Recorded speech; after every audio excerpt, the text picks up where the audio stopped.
Bismillahirrahmanirrahim. Assalamualaikum warahmatullahi wabarakatuh. Innal hamdalillah nahmaduhu wa nasta'inuhu wa nastaghfiruh wa na'udzu billahi min sururi anfusina wa min sayyiati a'malina. May yahdihillahu fala mudhillalah wa may yudlilhu fala hadiyalah.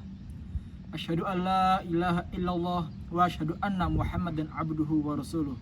La nabiyya wa la rasula ba'dah.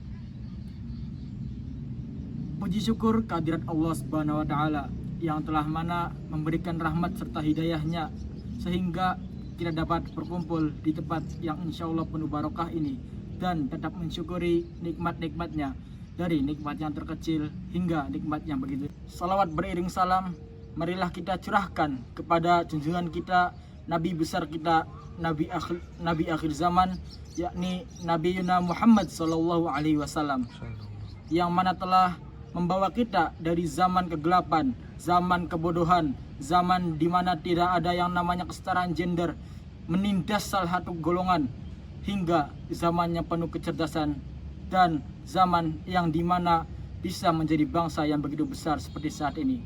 Semoga kita dapat menjadi pengikutnya hingga akhir zaman nanti. Amin, amin, ya rabbal alamin. Hadirin yang berbahagia, ketika kita berbicara mengenai perubahan, kadangkalanya kita ini merasa takut atau merasa terintimidasi olehnya.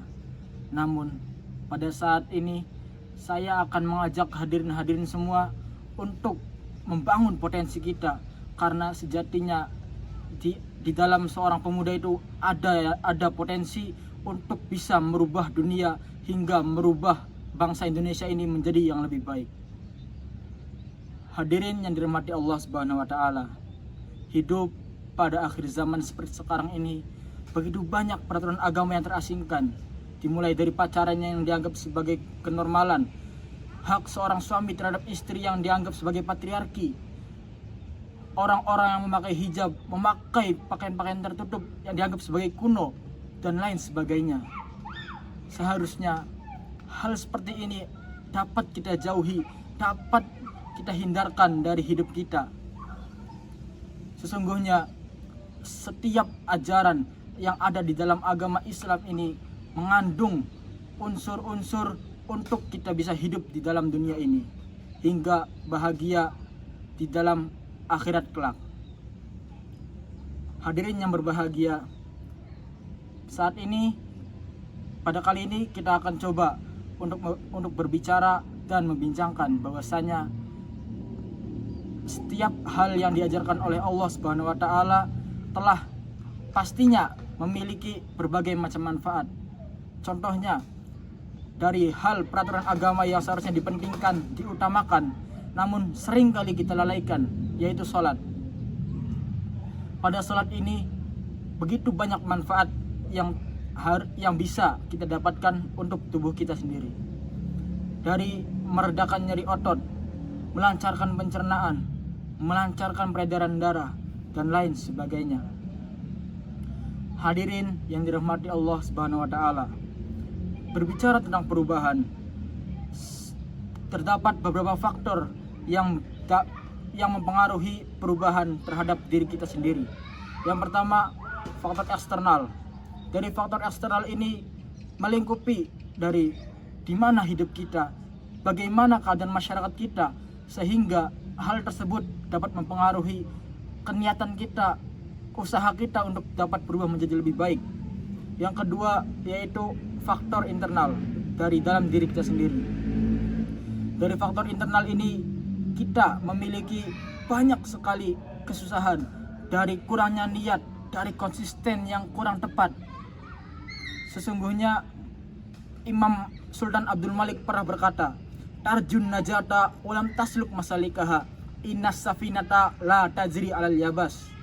Yang artinya kamu mengharapkan sebuah perubahan, kamu mengharapkan sebuah reformasi, namun kamu tidak melaksanakannya. Ingatlah, sesungguhnya sebuah kapal itu tidak akan berlayar di atas tanah. Ditegaskan pula pada penggalan surat Ar-Ra'd ayat ke-11 yang berbunyi, Bismillahirrahmanirrahim.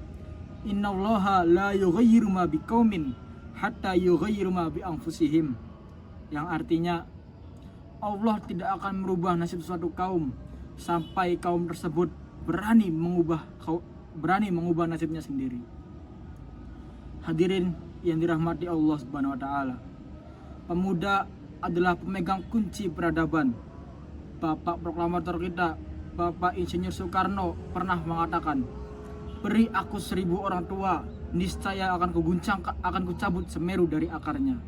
Dan beri aku 10 pemuda, niscaya akan kuguncangkan dunia." Dari perkataan Bapak proklamator kita dapat kita ambil bahwasanya beliau mempercayakan kekuatan pemuda itu begitu dahsyat, tidak dapat ditandingi oleh hal apapun. Namun pada saat ini tahulah seperti apa pemuda zaman sekarang. Mereka memulai percintaan dengan menembak perempuan, dengan mengobrolkan janji-janji manis mereka. Ketika tersakiti, sang laki-laki duduk di teras menyalakan sebatang rokok, meminum secangkir kopi dengan ditemani senja yang begitu indah, bab nirwana yang diberikan Rahwana kepada Dewi Sinta. Dan bukan hanya laki-laki yang merasa tersakiti, perempuan pun kadang merasa tersakiti. Hingga banyak sekali korban bunuh diri yang berasal dari sakit hati karena pacarnya. Seperti itulah pada zaman sekarang. Dan di zaman sekarang pun pemuda yang seharusnya bisa menjadi agent of change, menjadi agen perubahan untuk peradaban dunia, malah seperti sekarang lah, begitu pahit kenyataan yang dapat diterima oleh kita.